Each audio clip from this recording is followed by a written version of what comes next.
What's up, beautiful people? Welcome to a winter workshop on how to stand out from the competition. Why choose you? How to do positioning and messaging that people can pick out from the crowd, right? So we have people joining here. Welcome, everybody. Why don't you use the chat to give me some feedback? Is the audio video coming through all right? What's up, Fahad? Um, so also let's look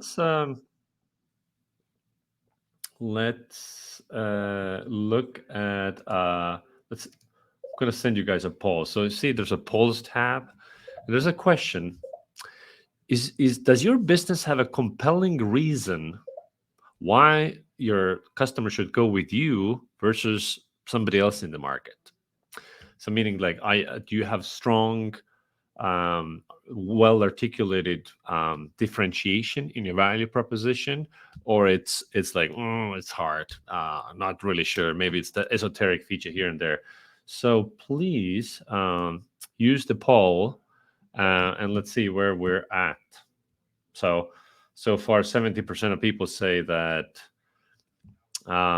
there's some reasons why somebody should choose them, but it's not super compelling.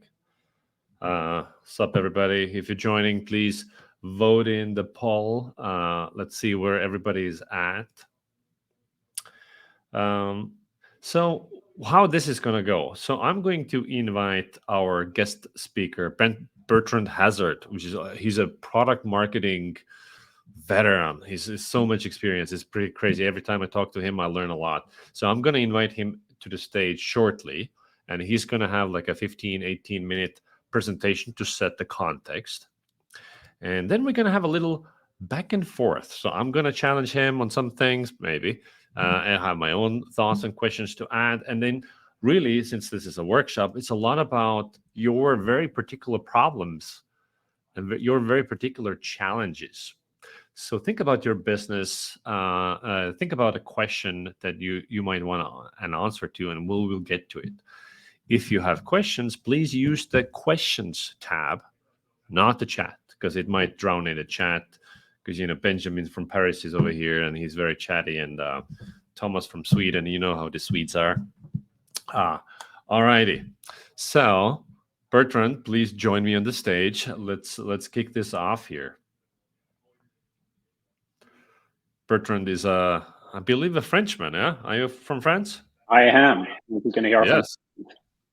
Awesome. Well, we're both foreigners in Austin, Texas. And can you hear me okay?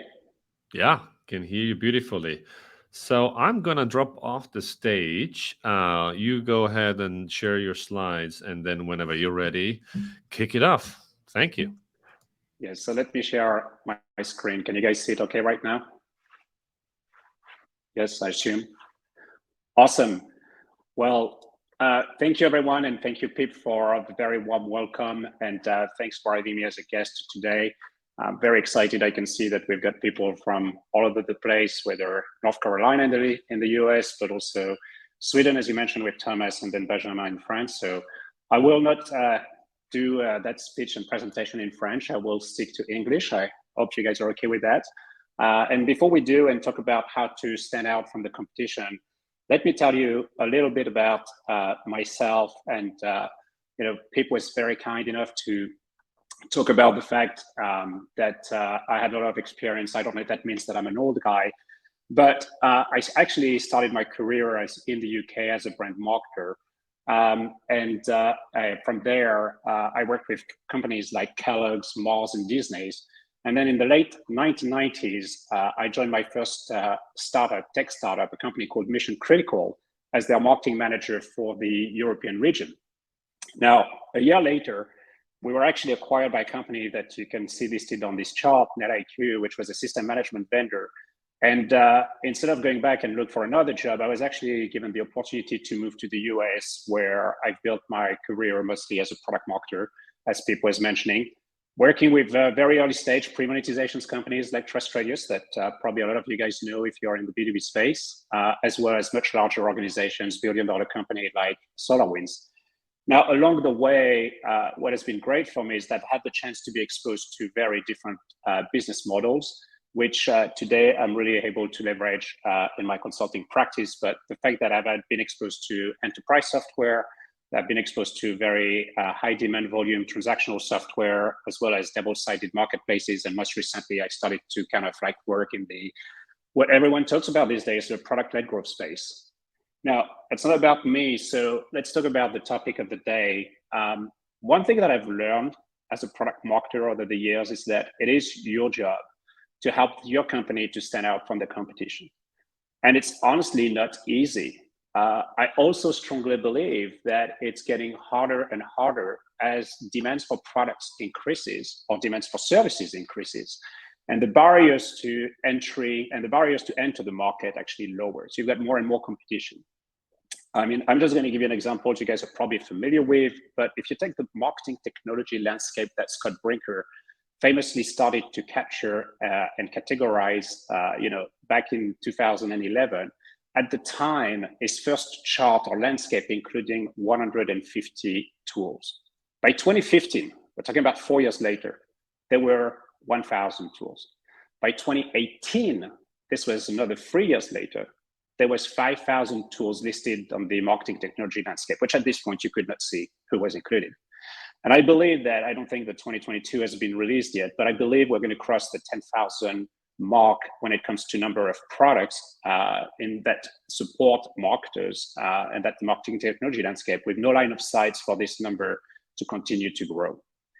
Now, what this means for you as a marketer is that what you're doing is like, you're basically facing, more competition than you've ever faced, before. And that's something that, you have to deal with. It also means that for your customers, it's harder for them to choose which solution is the right one for their needs. So how do you go about standing out from your competition? Well, the very first thing that I'm going to say is something that, I'm not going to say it's French, but is a little kind of contradictory, which is, yes, you should ignore your competition for a second. Your starting point in this journey to figure out how to stand out is your target audience. It's the folks who are going to ultimately purchase and use your products. Because at the end of the day, if you don't understand your target audience inside out, you won't be in a position to ultimately develop a differentiated positioning and messaging. With that said, it's your job to do a couple of things. The first one is to really kind of like understand, better than anyone else, the problems that your target audience is trying to solve. And in particular, what you need to focus on are the problems that they can't afford to live unsolved. I'm going to pause there, but I'm going to mention that again. One thing is to understand the problems that your target audience is trying to solve. Another thing is to find the ones that they can't afford to leave unsolved. And that's going to be very important when it comes later in the conversations to talk about positioning and messaging. You also need to document what alternatives exist and any approaches they might have taken to solve the problem or not. And finally, you need to clearly identify the desired outcomes and how those outcomes will change their lives. Because at the end of the day, I'm going to say another thing that might be a little controversial, but nobody buys a product for the sake of the product. Nobody buys a product for the sake of the product. They buy a product because they want to achieve an outcome. Let me give you an example. Nobody buys a drill for the sake of the drill. Rather, you buy the drill so that you can poke a hole in the wall and hang your favorite picture or technology screen. So outcomes really matters. Now, it's really critical at this stage of the process that you also pay particular attention to what your customers are saying and how they're saying it, i.e. in their own words, and make sure that you record these words. As marketers, and I fall into this trap, we tend to fall in love with concepts and fancy words, but you have to remember something very, very important. It's not about you and what you believe. It's about them and what they say. So at this stage of the process, some of the tools that are at your disposal include interviews, recorded calls, surveys. I'm particularly interested and I love to meet people face to face. Obviously, in the last 2 years, it's been a little bit more difficult, but you can still meet people on Zoom. I think you get so much out of face-to-face conversations with people. Now, if you can't do that, then surveys are another avenue, and surveys have the advantage of being able to collect insights at scale. Okay, so the next steps on this journey is really to understand and articulate your strengths. And what this really boils down to is first to really understand what are your distinctive competencies. And I'm not just going to talk about product features. In fact, you're going to hear me again and again and talk about it's not about your product, it's about your perspective, your target audience. But in this case, when it comes to distinctive competencies, it might be what you believe in and why you're doing what you're doing. I think you need to remember what Simon Sinek said brilliantly in a TED Talk a couple of years ago, and then he wrote a book about it, but people don't buy what you do, they buy why you do it. And I actually truly believe that's the case. Now, a distinctive point of view of the market, and that could be that you might have a different approach to solving the problem, might and maybe and should be part of what is your distinctive competencies.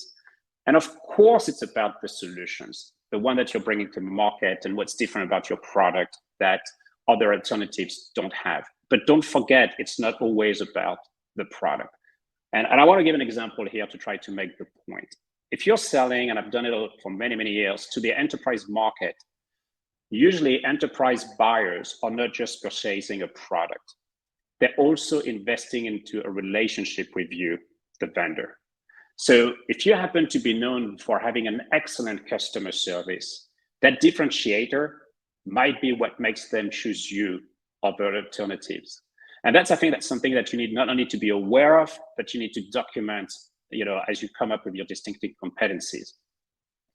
The next thing that you need to document is what value you're able to offer to your target audience, which other alternatives can't.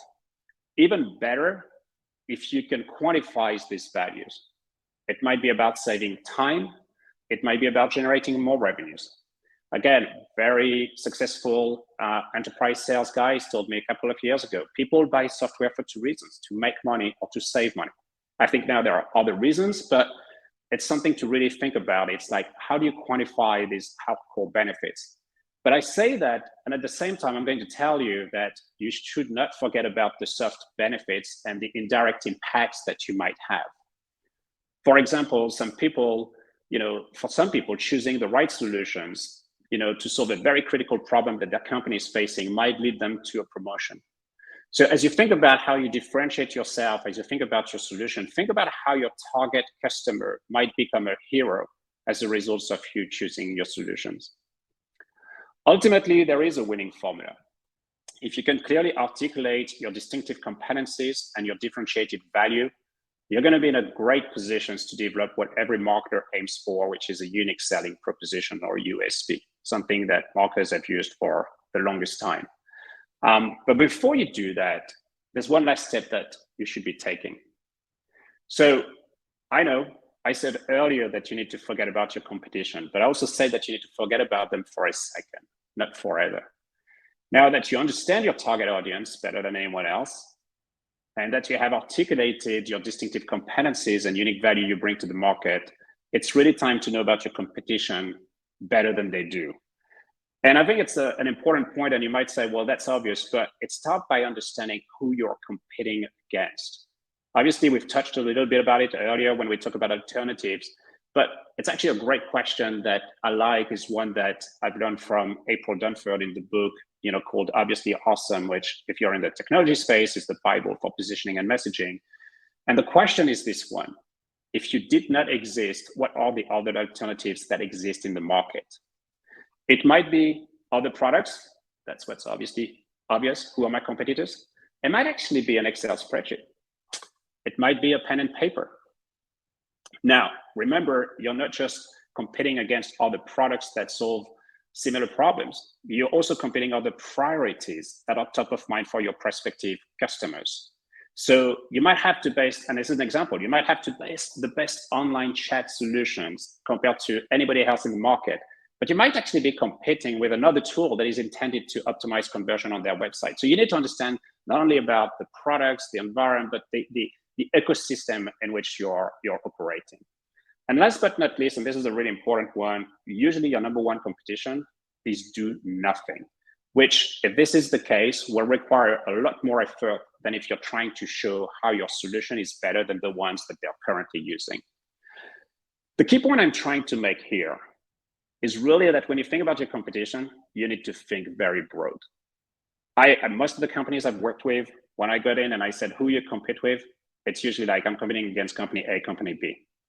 And when I start to poke around, I always start to identify and highlight that there are other, competitors in the space. And again, that could be a lot of different things, and it doesn't have just to be a product. Now, if you're looking at a product, one of the things I always tell people is go and do your homework. Look at your competitors' websites. I think Pip does a great job of taking websites and analyzing them, but look also at the keywords that they might be betting on. One other thing, and obviously maybe a little biased, but look at review sites like TrustRadius. And one of the tools I've done years again and again is a word cloud analysis, a very simple word cloud analysis of what their customers like and dislike about their products. It's amazing what you learn when you do a word cloud, like keywords that come up and pop up that you can then reuse in your copy as you build competitive landing page, for example. And of course, if you can spend some time talking to their users, and trade shows or other conferences are a great place to do that, that's even better. Now, if you're selling through a channel, you might also want to talk to partners, because most of the time partners will resell your product and resell some other products. So think about also how your product gets distributed, who gets to kind of come across it. That could be not the end users, that can be the resellers, and there are great people to talk to. Now, there's one thing I want to make very clear, and Pip and I have talked a lot about it in the past, but when someone tells you, and I had that case a couple of times, including a CEO, we don't have any competition, our product is unique in solving this problem, that's bullshit. You always compete to something, even competing against time, but you're always competing. So don't take that as yeah, of course, nobody else is doing it. You're always going to be competing, and you need to take that into account. So just do your homework. Now that you've done that, this is the time where you get to be in a position where you can look at developing and landing on that killer positioning and messaging. This is not workshop or discussions, and it's all about framework per se. The process I've just outlined will get you there. But for me, what I want to highlight is the fact that for me, a killer positioning is one that is differentiated and defensible. Most importantly, it's one that answers the questions, why buy and why buy now? A lot of people, and usually you will get that in companies saying, do you have a must-have or a nice-to-have? I actually don't like that. I'd rather be in a position where to say, well, if people don't buy our product, it's because we haven't been able to bring urgency and or explain how our solution should be the one out of every other solutions out there that they should buy now. The other thing is, from a messaging perspective, and a killer messaging is one that is easy to understand and that clearly articulate the tangible benefits or gains that customers will get by using your product or solution. That's how I think, and when I think about killer positioning and killer messaging. So let me share with you a couple of examples of companies that I think have successfully managed, in my opinion, to stand out from their competition. The first one, my favorite example of all time, I'm not the only one who is using it.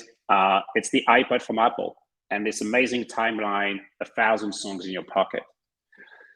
If you're old enough to remember, like me, when Apple first released the iPod in 2001, there were over 50 brands that were competing in that space with their MP3 players. That's how we used to call them back in the days. In fact, for many years, Apple was absent. They were patiently studying the market and this emerging technology. But then when they introduced the iPod, not only they came up with a very revolutionary product and design, but also with a killer messaging. They could have chosen to discuss and emphasize on the memory size and some other key technical features of their product. They didn't. Rather, what they talked about was the value that any consumer would easily get. 1,000 songs in your pocket, which, by the way, at the time sounded completely unrealistic. but people could picture what that would be. And that was it. That was so simple and so brilliant. Another great example, again, showing how old I am, but it's Salesforce. When they launched their customer relationship or CRM product back in the early 2000s, they actually choose to lead with the end of software as their tagline. Now, I need to give you back a little bit of context, but back in the days, when you wanted to access business applications, you basically had to install it on a server. You could not access it through a web browser. So they were coming up with something where through a web browser, you could access business applications, which today obviously is something that we all do. Now, they could have launched it and said, there are CRMs on-premise, i.e. installed on a server. They could have said, well, we are an online CRM. But they wanted to be relevant to a larger audience. And that's how Mark Bernier, the CEO, came up with the end of the software campaign and logo, which honestly, I think part of it is what catapulted the success of Salesforce outside the product. And I think for me, that's a great positioning example. The last one I'm going to share, and it's something which is obviously much closer to us and much more highly relevant these days, it's really Gong.io. By the way, if you're not following Gong and what they're doing, I think you're missing out as a marketer. A couple of years ago, we probably all followed up, HubSpot, and then we all look at what Drip was doing, but really Gong is in that space these days. They really understand the fundamentals of marketing. Udi, their CMO, has some great podcasts. You should definitely listen to that. It's a great place. But anyway, the point I'm sharing here, and this is not actually their latest version of their homepage, but what I really like about that older version is that it's how simple yet powerful their messaging is. They could have gone and talked about how they were able to record sales conversations, and maybe talked about how many thousands of conversations they could record and analyze, but rather they speak directly to the benefits of using their offerings in very plain terms. Let's think about it. Understand what's actually going on with your sales team and deals. Can't be more simple. Now, you could say, well, it's broad, but it speaks exactly to what they're doing. They also did something else, which is they actually came up with their own category and built a new category called revenue intelligence. But the beauty about it, it's like, by calling it revenue intelligence, straight away, they got the attention of the CROs, the chief revenue officers, and that's how they were able to broaden the market. So they kept it simple, and they really thought about, who they were going after. And honestly, what's not to like about, their colors and visuals? They also had a dog. I can't remember his name now. The dog has gone. They're growing up, and so they no longer had this type of colors. But anyway, that's a great example. It's a great company to follow. So I'm going to finish on a few things, and hopefully this was helpful. But if you've got, if you don't remember anything else, let me share with you free advice. And yes, I agree, someone mentioning the CEO of Gong is doing a great job as well. He's a great marketer, by the way. Free advice that you should be thinking as you're working on figuring out how to stand against your competition. The first one, and I'm a product marketer at heart, is to walk in your prospect's shoes.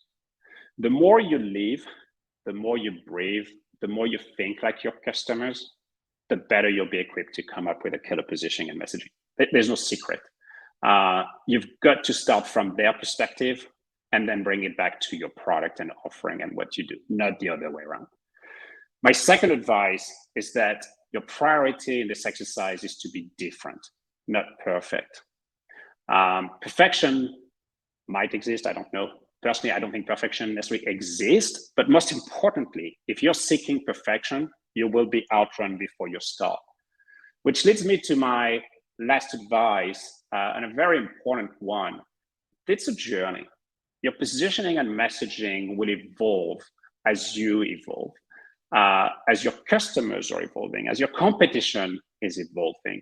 So the most important thing you can do here is do your homework, take the right approach in thinking about what might resonate the best with your targeted audience. Try to come up with that super simple killer positioning and messaging, and then go and test it. And then you iterate, and it will get you a long way on this journey of being able to stand out from your competition. So I know we probably will have quite a few questions, and happy to take some and debate and with Pip and everybody else. But if you guys, hopefully you find that useful, and if you guys want to connect with me, you can connect with me on LinkedIn, or you can ping me at Bertrand at lightconsulting.com. Beautiful. Thank you so much. Thank you so much for sharing all that stuff.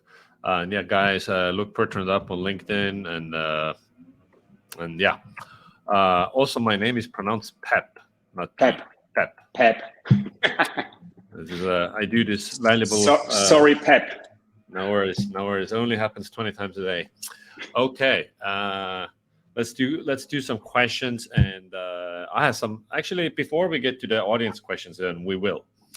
Let me ask you a couple of things. So, 9,900 Martech tools, and this is just Martech. Sales tech, HR tech. It's crazy out there. So, most of these tools actually have no real differentiation whatsoever.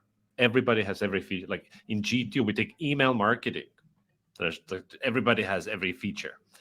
So what are your options if you have no differentiated value actually? So how do you stand out in that sea of 500 competitors? Well, my first question would be, do you really believe that there is no differentiation? I'm always struggling esoteric features, yes, but I mean, really, technically, in theory, if emails technically, if you've developed a product, you started, and if you go back to the journey of building a product, you started by understanding there was a problem. So you might have come up into the email marketing space, and you've might have been using these tools for many, many years, and you've identified, well, you know what? Yes, they're great. They're serving certain audience, but I'm looking, for instance, to come up with something that would speak specifically to a niche market. So in this case, you might come up with some features that might be just specifically relevant. It might be the same features. It might be the way you package them. It might be the fact that, and I'll take an example. Talk about marketing automation. A couple of years ago, I worked for a company that was using Eloqua. Technically, it's a great tool, but you needed an expert to be able to manage the Eloqua instance. It was just like one of these where I had to have a dedicated team member. I could not afford that. I was working for an early stage company. So what I looked at is I said, look, I need exactly the same functionalities as marketing automation. Who else can I look into? And actually, we ended up switching to HubSpot. And the reason we did it, in some cases, some of the features we liked were no longer there, but they were also bringing something different, very fresh at the time. They brought, and I will always remember that, they had someone to help you onboard. They were doing customer success management better than anybody else back in the days.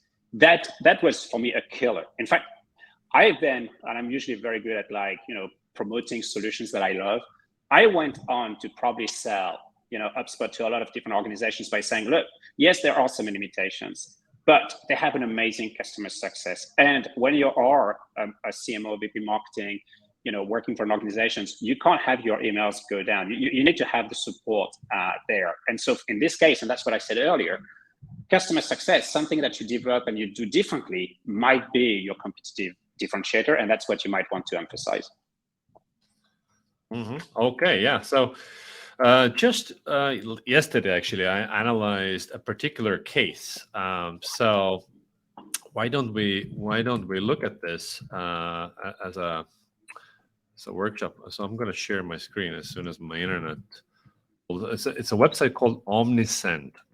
So it is email marketing for e-commerce companies. So I'm going to share my screen, and what these guys have is Chrome tab. Okay, click Omnisend. All right. So powerful email and SMS marketing. Okay, so they lead with what it is, but 500 other companies do exact same thing. E-commerce marketing automation platform. Okay, sameness.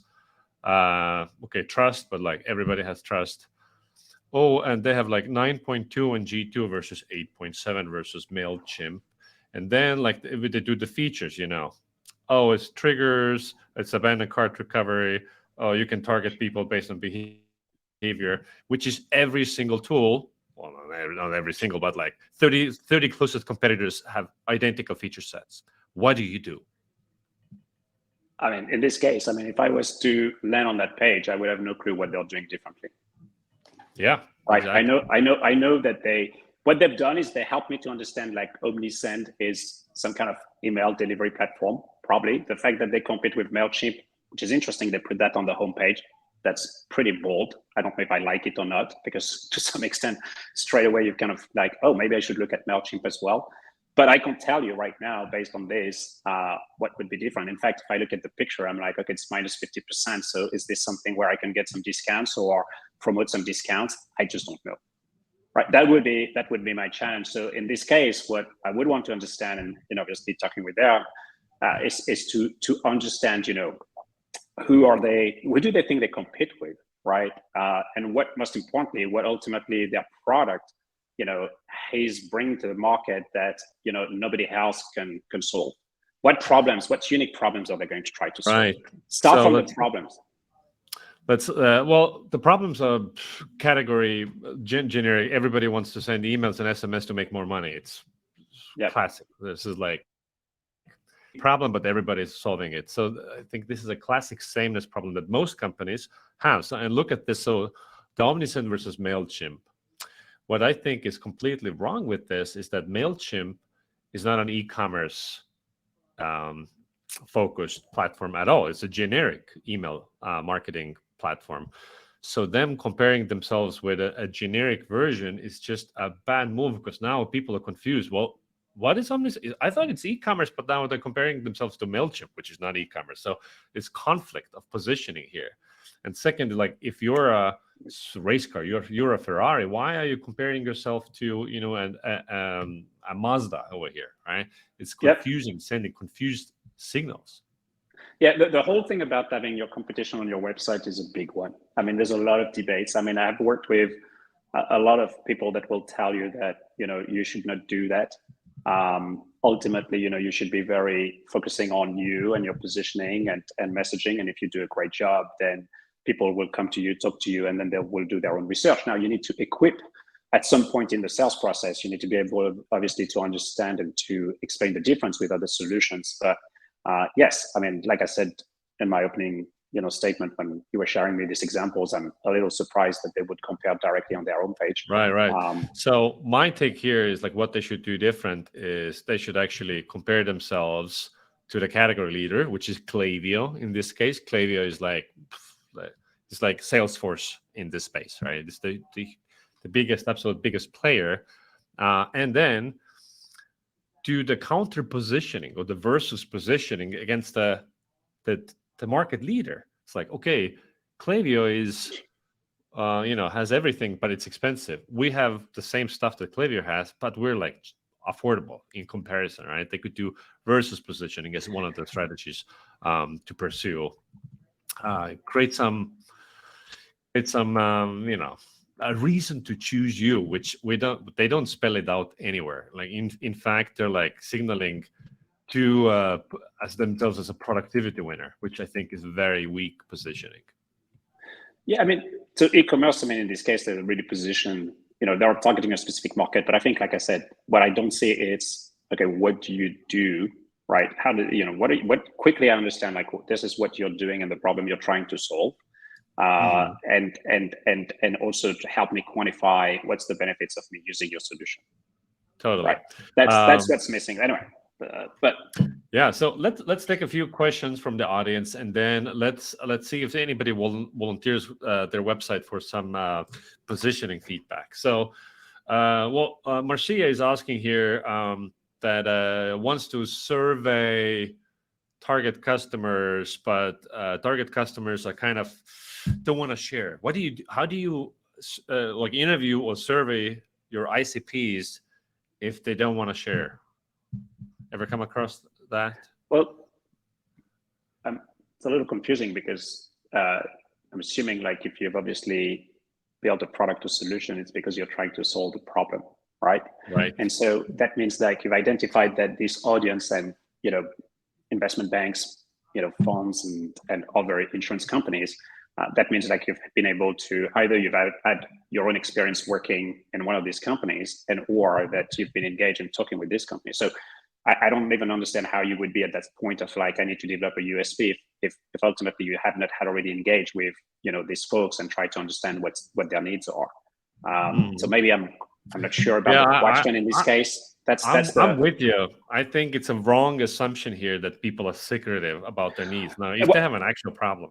yeah, the question was, and I had that, and I can speak to that because of my the fact that I worked and helped to contribute to the launch or I would say growth or early days of Trust Radius. There was this belief of saying, well, but investment banks, big large corporations will never share online what they think about a product. And this was true when you were trying to get like case studies. But I can tell you, go on any websites, and I'm just saying Trust Radius, I'm going to say G2 Crowd, I'm going to say a few others, right? I'm not saying just one.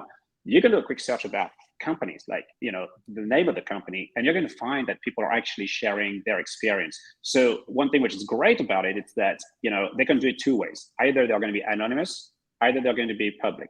If they're anonymous, at least you've got some content, some value. You might not know who it is. If the person is public, most of the time you can actually figure out who is that person. And Totally. there is nothing that stops you as a marketer to go and say, hey, especially if you use the word product marketer, not marketer per se, but product marketer, hey, I work for this company. I've noticed that you wrote, a great review about this product. We're actually kind of, in a similar or competing space, but I would love to further understand as I'm doing some research. And I think you'll be surprised that some people will be willing to talk to you. So anyway, Absolutely. I think it's more about be creative as opposed to, just like, well, assume that, security people will write reviews. That's not true. They do. Mm-hmm. Also, product blog with Winter, product buyer intelligence service is exactly for this reason. Ask any title at any type of company, any question, you get answers guaranteed. Well, and I think, or you tap into services where you guys have access to a database and that exists, and you might not have direct access, but there are companies that can give you access, then use that. Colby is asking, so once you get a customer, to talk to you, what do you ask them? What are your favorite interview questions? Well, it depends if I'm trying to do like a case study or if I'm Let's say that we're trying to figure out how to position our company. Yeah, I mean, in a nutshell, so that's my style. I think I'm a sales guy with a marketing ad. So first try to build a connection with the person. Right. I won't make the mistake that I just did of pronouncing the wrong name. I would actually ask first how to pronounce the right name. But most importantly, very quickly, I kind of tried to go into, hey, what's your day-to-day like? What would you do? And you come in the morning, and then usually there's the questions at some point, which is the one I've always used, which is, and it's kind of broad, but it's like, oh, by the way, what's really keeping you up at night? What's the one thing that where you really worry when you're not in front of your computer? Especially if you work in IT, right? You can say that, and people will start to open up and say, hey, some of my worries that it's not necessarily the fact that, hey, we can send maybe an email to 1 million people, at the same time. My worry is that we're going to make a massive mistake, and I don't want to be the marketer known as the hey P name, right? Which we've all done, or hey whatever. So really getting and drilling into the what's keeping you up at night, what are you working on? What are some of the challenges that you're facing? I usually try to start broad and try to zoom in into what I feel and I think that might be the problem that I might be able to support. But I don't start directly from saying like, oh, by the way, do you have an issue about this? Is this a problem that is really important to you? I try to understand them and their journey and what they're doing. And then I go and try to drill and try to validate that, look, there might be a problem. But I'm also very careful as to not trying to use words and tell them like, hey, is this a marketing automation problem? Is this something else? I try to just listen to that. And then once I understand there is a problem, then I try to understand and ask questions about, and ultimately that question and something that I've said, it's like, okay, so you've got 3 problems. Which one is the one that you can't be left unsolved? And that's something that is really, really important, because what this means is like, it's the problem that they will be willing to pay for. Mm-hmm. And that's what we're looking for. In jobs to be done methodology, there's the question of like, hey, what's on a 10-point scale, a problem that's like a 9 or 10? Yep. And also your current ability to solve the problem as a satisfaction level of like 1, 2, 3, 4, like very low satisfaction level. Then it's like a big problem that is unsolved. That's your wedge. Yep. And usually it's going to be like, if in this problem, what do you use? And then we're going back to understanding the alternatives, right? Again, there's lots of great questions you can ask to probe them. But I try to be rigorous. At the same time, I'm always leaving the door because what I found sometimes is like you came up to talk about a problem and you find something else. I'll give you an example. In the early days of Trust Radius, we had some ideas about monetizations, and actually we evolved our monetization because one day there was this haha moment in a conversation where one vendor was like, look, I really like about your site and I really like about what you guys are doing, but we're struggling to get customers to write reviews. And they were a big marketing automation platform, right? So you would think that they knew how to reach and engage with their customers. But this was a big aha moment where for us, we realized, look, we know how to do that. Why don't we do that as a service for them? And that honestly, what started that next journey and phase of Trust Radius, and now there are other phases as well. But it's because we listen and because actually someone highlighted something that we had not thought about. Yeah. Guys, if anybody wants to get some feedback from Bertrand and myself on their website positioning, please post the URL in the chat, and I'll screen share it, and we'll see while you guys are typing up the URLs, if you're brave enough.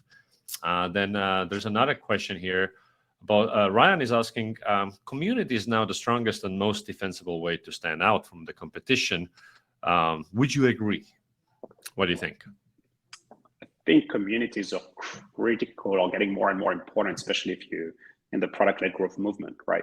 So, but it's more about just positioning and messaging. I think there's I read a paper once, which I thought was really brilliant about community. It's like the community go-to-market motion, right? And I think what community do for you is that they can be a place where you can listen. They can be a place where you can test. And they, most importantly, they're going to be a place where they're going to become and help you from an advocacy standpoint. So they help you scale at levels that you can't afford because basically it's free, right? It's them doing this advocacy. The one thing I'm always careful is that it's a little bit like, your community, you need to have a lot of people because sometimes the most active people in your community can overtake a conversation. So be very careful about that. Make sure you listen to the folks that are the most proactive, but also try to reach out to the one that might be in the community that don't speak openly. You could have a lot of insights from this guys as well. Thank you. Well, let's look at the first volunteer, ZenHub. And we don't have time to look at the whole website, so let's just focus on the bubble. What can we tell about their positioning and standing out here? Bertrand, what's your first reaction here? Always the same thing. What do you do? Connect the code to strategy. So, they say it about the productivity management for software teams. Okay, well, that's not what I saw first. What I'm saying is so the messaging might be there, but what you emphasize on might be what you want to look differently. I mean, one is okay, so make it clear it's a productivity management, and then what does it mean? What do you do differently, right? Because code to strategy, that doesn't resonate to me. Most innovative software tools. Anyway. We're also not the ICPs here, so but I agree with you. It's fuzzy. It's fuzzy. Real-time productivity insights. And think the statements the most innovative software teams use tools just as innovative as they are. It's it's nothing unique about you. Right? It's also a lot of big words, most innovative. So first thing, it's well, everybody says that you're the most innovative, right? I see the word innovative multiple times, so maybe that is what it does. It's it's helping you to be innovative. In this case, that might be the messaging, which is we've got something unique that allows you to be super creative and innovative because you don't have to waste your time on mundane tasks. I don't know. I'm just, you're throwing me this like this, but that's how I would try to push is to say, okay, but what do you do? Right. So that in the paragraph copy, the first line cut. The second line is a mouthful too. It's enhanced visibility, automated agile. I understand that real-time productivity insight. The real-time productivity insights resonates to me. I don't know again what they do, but I'm real-time insights, productivity. I can connect to these words. Typically, when you have three things to say in a sentence, bullet points is a far better format to communicate it, because otherwise it's a long ass sentence. It's hard to get it. And now, do I understand what is the value to be received when I use ZenHub? I guess in a way, and obviously I understand the limitations about the fold copy. Right? It's a limited real estate, for sure. Yeah, and like you said before, I mean, it's a little unfair just us coming up and just criticizing. I'm sure there's lots of work and things that have been done behind, but I think we need to. Again, like I said, it does not strike me straight away when I look at it. All right, inner trends. What do you Product think here? with pre-built reports. So okay, I'm like okay, there's something that tells in my mind that it's pre-built. So probably the problem this solves right now is that you have to build your own reports, which is a pain in the ass. So that could be good value. Guided setup. I mean, I can sense that where this is going. It's product-led growth tool, probably. Know which changes to make in your app without spending time building reports. Actually, again, I probably would flip the two, because the second sentence talks to really the first one kind of describe what it is. The second one described more about the benefits, right? So, no changes, know which changing to make without spending time building reports. That's probably what I would want to lead with. And then say, whatever super cool product analytics with pre-built reports and get it set up to help you, save whatever value profit again. But I would flip the two. I think what also would help here is like, who am I? Like, who is this talking to? Like, I want to make sure my use case and my identity here. Like, am I a product manager? That's what I think. At a SaaS company, product manager or growth. So maybe the picture on the side would be nice to not only have the face, but make it a little bigger, and maybe you have a job description, right? Because if you've got like 2 or 3 people, be careful not to try to have 15 people, because then you kind of like lost, okay, who do you target? But if you're targeting here, probably product managers and maybe growth marketers, don't know. I would try in that little picture that you have to kind of emphasize a little bit on that. You told me about pre-built report, but the picture itself, it doesn't look like a report. I don't know what it is. Maybe it's it's like way to ask a question. What I would question is spending time building reports really the biggest pain point that you can like press on. Maybe it is, but like really bring some data that is the number one pain point that you address. Yeah, it's like save an hour of your time. Or I remember back in the days I worked for a company, actually this first one, mission critical software. What they were doing is like they were helping you to do what Microsoft was doing, but instead of doing it in 7 steps, they were doing it in 1 step. And the whole messaging was like, you're going to achieve this with 1 click. 1 click. And that was the compelling differentiator. And people were just buying these things in crazy, because you were saving so much time. So I don't know if there's something similar, but like, how much time you save? Tell me. All right, let's look at the next example here. Next volunteer. Okay, it starts with a promo offer, which of course is useless if I don't know what the tool is. Use a VPN you can trust. All right, so what does a crook say? You can trust me. So I know, but I like that. So, and again, I'm coming from the world of reviews. So, review you can trust. Or I do believe that trust is the number one currency, especially in the B2B space. And so I do like when, that to me, it's like, first thing I'm like, okay, it's a VPN. I know what it is. Am I right? I mean, I know what a VPN is, assuming I'm the target audience. You can trust. So that implies that there are other VPN that you don't trust. So then quickly, I would move my head down to the right. Maybe I would go to the left instead of the right. But anyway, that's just me. We in our culture, Judeo-Christian culture, we read from left to right. In Asia, you would do the other way around potentially. But anyway, I would look at say, okay, so I can trust, but so what? Why? Why can I trust you? What can you do that nobody else can do? So Pure VPN lets you break free from internet restrictions and censorship. Okay, unrestricted access. Yeah, I mean, the logos indicate that you can watch Hulu, Netflix, and whatever, right? With their VPN here. But like, if you make a brash statement like "you can trust," you need to back that up, because otherwise, it's so easy to say we're the world's every single human on the planet loves me in particular. The only thing is like, how do you get your customers to say, yeah, we're using it because now we're able to kind of bypass and do things that technically we're not supposed to do. I mean, that's a little bit where the messaging is a little bit like, I would be like, okay, who you're targeting? Because it sounds like it's almost like telling my 15-year-old, hey, you should download my product because you're going to be able to bypass what your parents, have set up at home. So as a dad, as a parent, I would be like, am I freaking out? But again, that might be not for consumers. That might be more like for enterprise. But I would just try to really again zoom in on like what's different, and then have like quotes and things like this that just reinforce. Right, and also like I have no idea if other VPNs are not saying the trust thing. Is that a competitive statement or not? But okay, let's look at the next example here. It's been a while. I haven't seen the word AI in a tagline. All right, The cookies. AI-driven all-in-one contract management platform for PR procurement teams.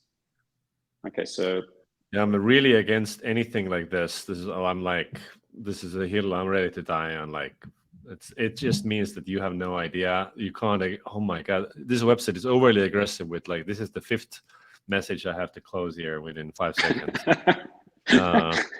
You're going to make the growth marketer cry right now. Like they're gonna be like, but we need the leads, we need the downloads, and there's a big problem here. You are assuming like you want the video to tell the story. Okay, you have web analytics on this stuff. I'm sure I'll bet $100 that 10% or less people watch this video, right? So 90% who are not watching this video, they're like no clue, right? So video is supplemental to text, not a replacement for it. Hence, do not ever make video the main thing. Video should be as a supplemental thing. But same thing here, right? So AI. Okay, so it's powered by AI. That's honestly, that's the way you do it. So it's kind of properly interesting and something that you need to highlight, but not at the beginning. And then all-in-one contract management platform. What does that mean? So that means like I'd rather understand not so much about who you're targeting, but the type of things you're doing all in one that you can't do. And most likely, honestly, I love the visuals where sometimes it's like, and I say that I'm a big fan of the before and after. You've got to help people to visualize. It might be something where you have like 15 different things that, normally you've got point solutions, and you can kind of just put a land and say, we are the all-in-one content management platform because we can do all these things that right now you've been doing using 5 tools. We can do it with 1 tool. That from 5 to 1 tool, that's huge for me. Right, that's because now I'm like, holy crap! I can get rid of like all these apps that I've got in my company that are just like crawling up, and I can save money, I can save time, I can potentially train people on 1 tool as opposed to 5 tools. So the key thing about messaging is that you don't want to boil the ocean, right? Like you concise yet compelling. Of course, very hard to achieve concise yet compelling copy or messaging. But like, what is the one thing they should know about us? Or 2 things they should know? Okay, contract management platform, great, but a little more, right? Because I'm assuming this is as crowded category as anything else. A little more about who is it for, and like the key competitive advantage should you have one. Yep. Let us. There's a lot of volunteers over here. I feel bad because I'm wondering if we're making people happy with it or just like 2 guys coming and criticizing. Do a little check. People in the chat, do you want to see some more, or are you done with our boring commentary over here?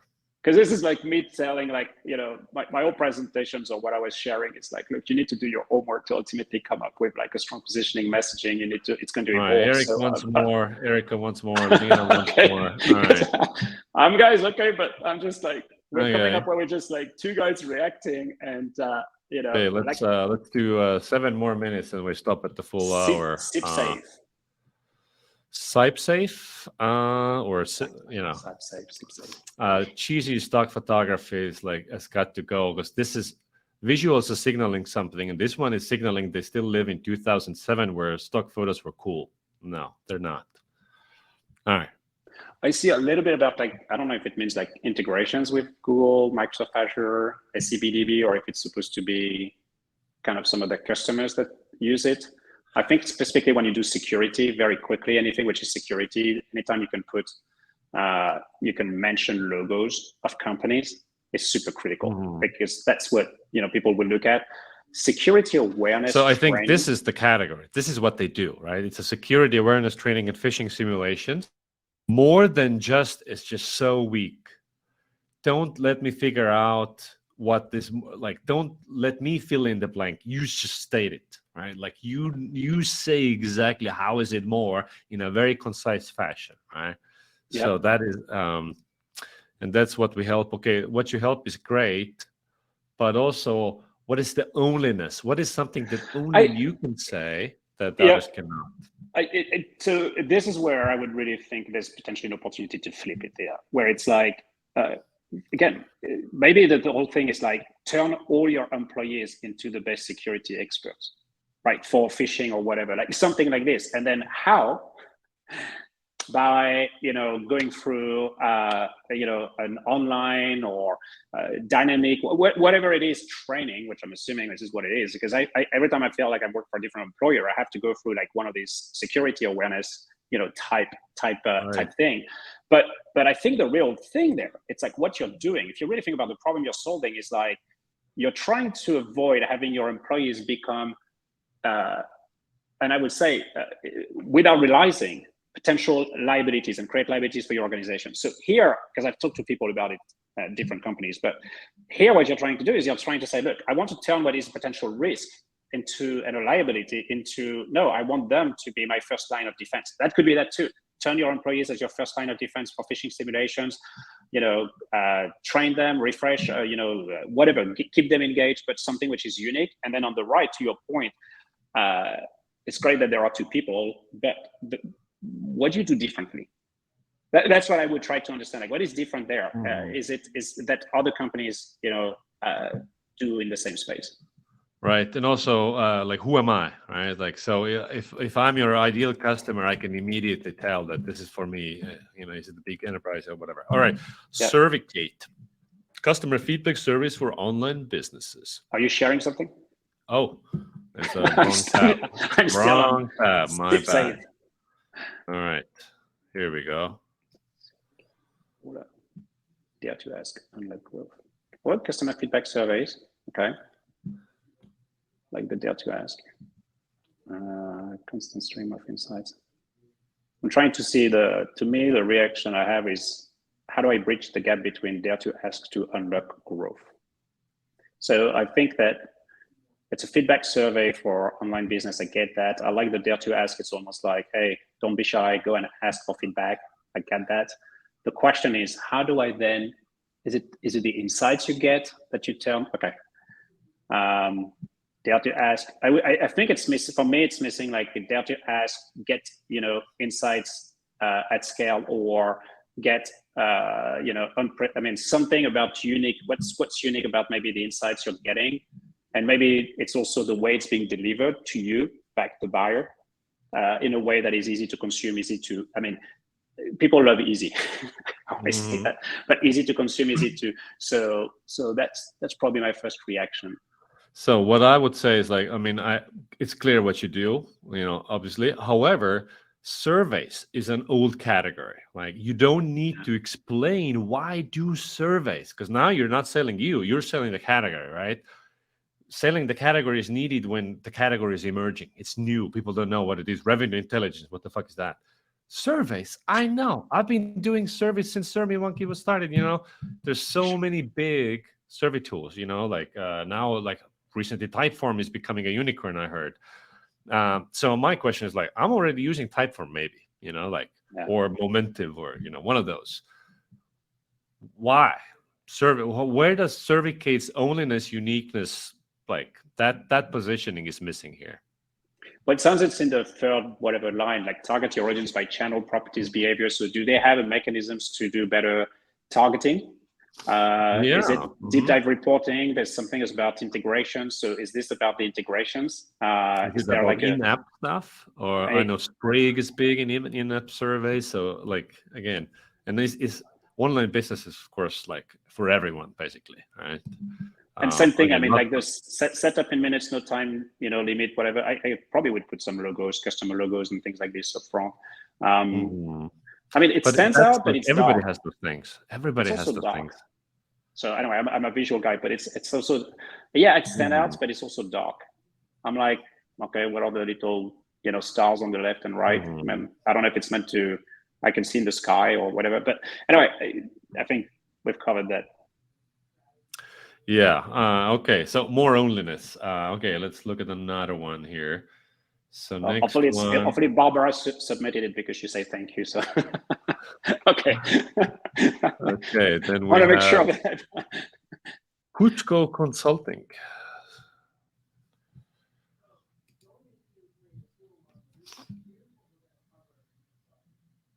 hmm it's very unclear here. Like the CTA is like get access to what exactly? But I think what is done not clear here, positioning wise, is still like who am I? Okay, leader. What kind of a leader? Um, Well, so it's like learn to. So here is the problem I have. When I read "learn to lead," I think like you're talking to me, the individual. mhm. Okay, self-awareness, not sure what exactly that means. And then when I see team health score and below managers, executive leaders, I'm like, oh, okay, so it sounds like it's a tool or platform that helps your leaders within your organizations, right? Not just you and your leaders in your organizations to ultimately become better leaders through one-on-one support and whatever other type of class maybe, you know. But I that's so there's a little bit about who you target that I think I've got to struggle. And then the next thing, it's like, so what is self-awareness? No clue.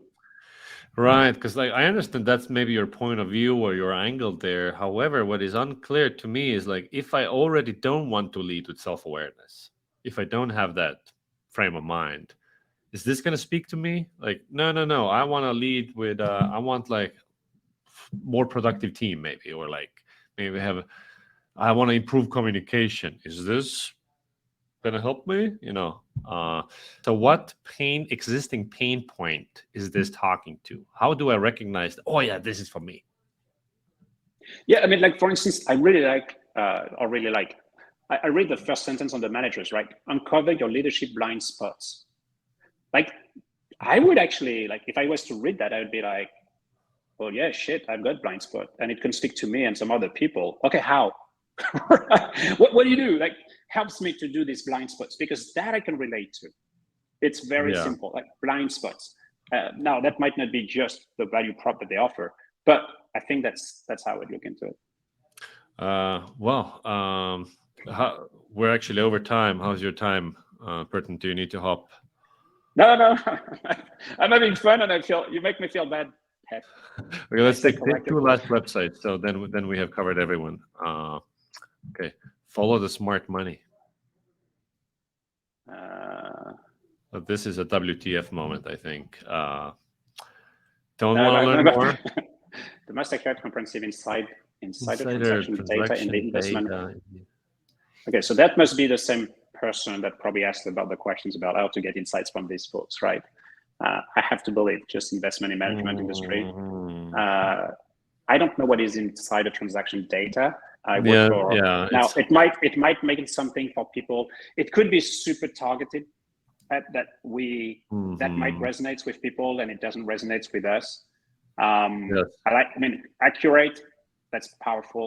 Comprehensive. It's always what does it mean? But accurate. So Mhm. accurate data.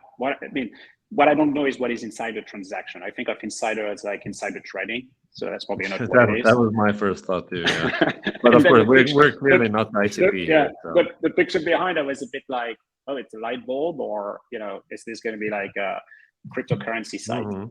It's a so little this bit about how I felt.